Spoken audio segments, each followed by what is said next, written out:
Another question, monsoon as a unifying bond. ये बहुत important question है, 5 मार्क्स का, लगभग लगभग हर साल आता है ये। You have already know the way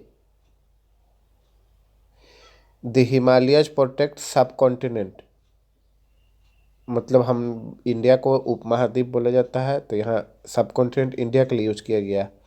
from extremely cold wind from the central Asia. Central Asia या नॉर्थ एशिया से आने वाला जो एक्सट्रीमली कोल्ड विंड है, उससे इंडिया को बचाता है Himalayas. This enable northern India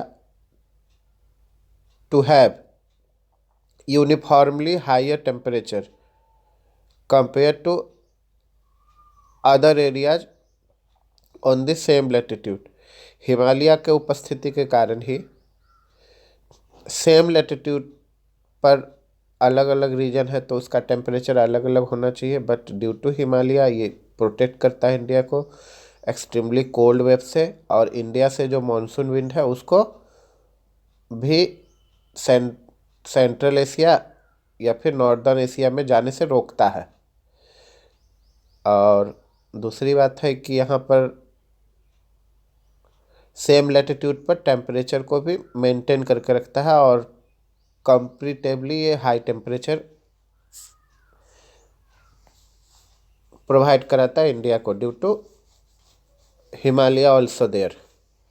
Himalaya की उपस्थिति के कारण ही जो uniformly higher temperature have with the Indian regions in compared to other places on same latitude. Similarly, इसी तरह से the peninsular plateau under the influence of sea from three side. Peninsula का मतलब ही होता है the land which is surrounded three side by, जैसे Indian peninsula 3 side water है, 1 2 3। तो पेनिनसुलर स्ट्रक्चर पहला तो हिमालय इफेक्ट किया, दूसरा पेनिनसुलर स्ट्रक्चर इफेक्ट कर रहा है इंडिया को। Peninsular plateau under the influence of sea from three side has moderate temperature. तो जो साउथ इंडिया है, सी के पास टेम्परेचर हमेशा मॉडरेट होता है। यहाँ डे एंड नाइट का टेम्परेचर का डिफरेंस सबसे कम होता है। डे एंड नाइट का टेम्परेचर का डिफरेंस सबसे कम। कम क्यों बोल रहे हैं? डे का टेम्परेचर मान लीजिए कि 38 डिग्री है, तो नाइट का टेम्परेचर 30 डिग्री, तो ओनली 8 डिग्री का डिफरेंस। यही अगर हम जैसे जैसे सी से दूर जाएंगे, डे एंड नाइट का टेम्परेचर का डिफरेंस बढ़ते जाएगा। मान लीजिए कि महुदा में आए, तो महुदा में अगर डे का टेम्परेचर 40 है, तो नाइट का टेम्परेचर 20 हो सकता है, तो 20 डिग्री का डिफरेंस। कहाँ वहाँ 8 डिग्री का डिफरेंस आ रहा था पेनिनसुलर रीजन में या कोस्टल रीजन में, और यहाँ कहाँ 20 डिग्री का डिफरेंस आ गया। इसी तरह अगर हम लोग बीकानेर में जाएं, तो वहाँ समर में डे का टेम्परेचर 52 और नाइट का टेम्परेचर 12, तो यहाँ कितना डिफरेंस हो गया? 40 डिग्री का डिफरेंस। तो जैसे जैसे सी से दूर जाएंगे, डे एंड नाइट का टेम्परेचर में डिफरेंस होगा, जिसको बोलते हैं ड्यूरनल रेंज ऑफ टेम्परेचर, मैंने दैनिक तापांतर, तापमान में अंतर। ओके, तो पहला इफेक्ट था हिमालयज का। दूसरा इफेक्ट है पेनिनसुलर स्ट्रक्चर ऑफ इंडिया, जो थ्री साइड से वाटर से घेर के रखता है, और जिसका इन्फ्लुएंस है डे एंड नाइट का टेम्परेचर में डिफरेंस कम होता है।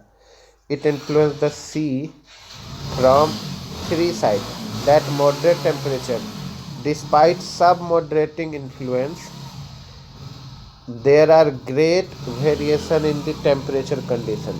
और इंडिया में टेम्परेचर कंडीशन में भी बहुत ज़्यादा वेरिएशन है, बहुत ज़्यादा वेरिएशन है। हिमालयन रीजन में ड्यू टू हाई टेम्परेचर का अलग वेरिएशन है।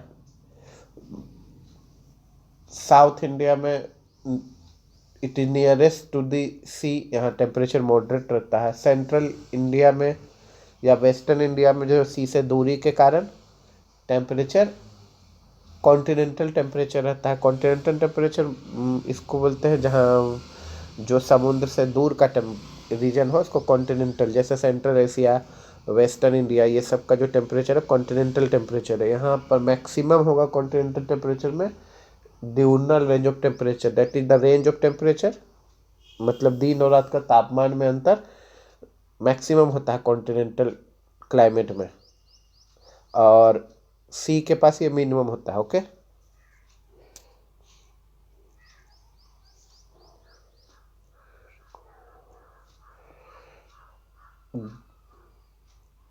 there are great variation in the temperature condition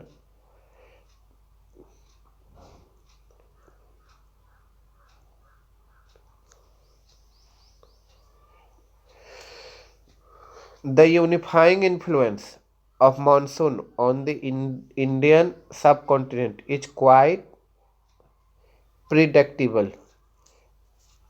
इसको हम लोग आकलन कर सकते हैं।